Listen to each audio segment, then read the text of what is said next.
Well, the shooting that took the lives of 6 people injured 12 more, shocking our community. That shooting sent hundreds running for their lives on what was supposed to be just a fun night out, and has many community members and politicians talking about gun control issues and security issues in downtown Sacramento. Joining me live are our political analysts, Democrat Ed Emerson and Republican Tim Rosales. Gentlemen, thank you for being here this morning. Thank you, Sincere. Obviously, a lot of talk about security in this live, work, play zone where this mass shooting happened. Since the bullets flew, this area gets more resources than, say, South Sacramento when it comes to extra lighting, extra patrols.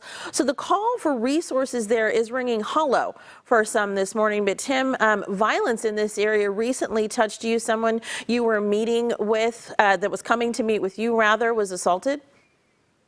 Yeah, absolutely. A gentleman who's about 6'4", probably weighs about 250 pounds, was punched in the face as he was crossing J Street coming to lunch with me.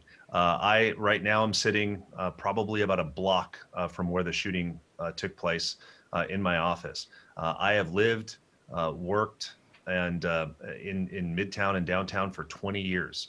And downtown is not safe. Downtown Sacramento is not safe. And I think that what we have is a situation where California has the toughest gun laws on the books. There really is no state with tighter gun and firearm restrictions than California. The problem is bigger and deeper than that. And in order to actually take action and resolve some of these issues and make sure that they don't happen again, we have to be willing, I think, and political leaders have to be willing to ask some very tough questions about culture, about the culture of violence, about what it is that we are, not only putting in the communities, but also putting on airwaves, what we are holding up as things that are glamorous.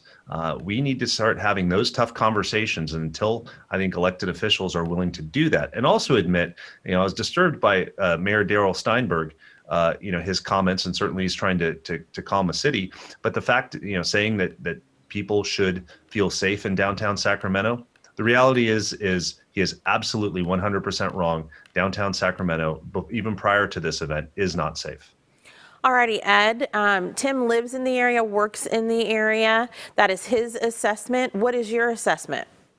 Well, I feel unqualified. I try to understand what would motivate someone to take a gun with them into a party and then open fire on an unarmed crowd. I mean, I'm a gun owner. I don't mind telling you that I have one for safety here at my house. But I don't understand. What motivates somebody to get in a fight and maybe they're getting beat up and to open fire? I mean, 6 people. I feel unqualified. I really do. California's got tough gun laws.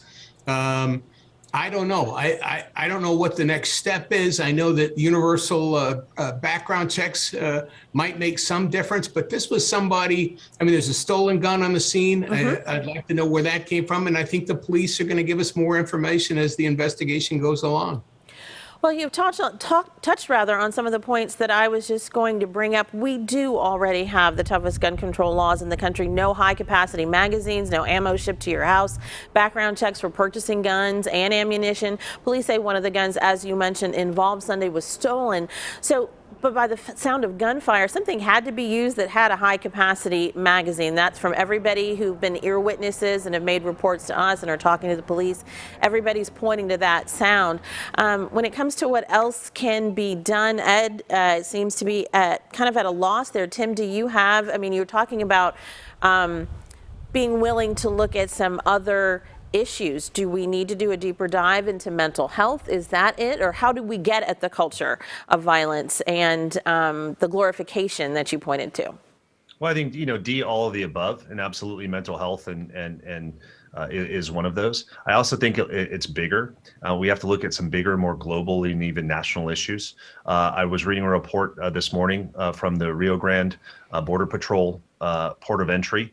Over the past week, they've captured 13 MS-13 gang members. Those individuals are coming into this country to do bad things, going back and forth, between international borders. These criminals out there, and people, as Ed said, most gun owners would never ever think about doing something like what happened in Sacramento on Saturday. And so the fact is these are bad people who have bad intentions and are going to do bad things. And I think number one is giving police and law enforcement agencies the investigative resources and tools in order to make sure that we can nip these things before they even happen. But also strengthening not only our ports of entry so that the flow of illegal guns can't go back and forth between international borders. I think being able to as mentioned, have mental health resources, and also taking a harder look at some of the activists inside these communities here in Sacramento, and what is it that these communities need, and make sure that we can resolve some of the issues that are popping up in terms of gang violence and those types of things. There needs to be a holistic approach. And anybody that's just sitting there talking about, I think, talking about gun control or gun violence, they're missing the complete point. And we're going to have to, have those bigger questions if we're ever going to resolve this. Alrighty, and just quickly, we only have about 30 seconds left, so just a yes or no from either one of you. What about SB 1347 by State Senator Bob Hertzberg that would let citizens sue gun manufacturers and suppliers? It's sort of styled after the Texas abortion law that would let a citizen there sue anyone involved in facilitating abortion after their cutoff point in terms of weeks of pregnancy. Is that what we need? Tim, quickly. No, that doesn't do anything to stop what happened. Okay, Ed. The common thread is guns. These people didn't come across the border that got in this shootout the other night. These are knuckleheads that need to have their guns taken away from them, and how they got them is going to be an issue, I guarantee it. All righty, gentlemen, thank you so much. Obviously a huge issue, and we will keep going on with the conversations in our community about this as people try to wrap their minds around what happened and the way forward. We appreciate your insight. Thank you. Thank you, Tim. Thank you, Sincere. Thanks, Ed. Thanks, Sincere.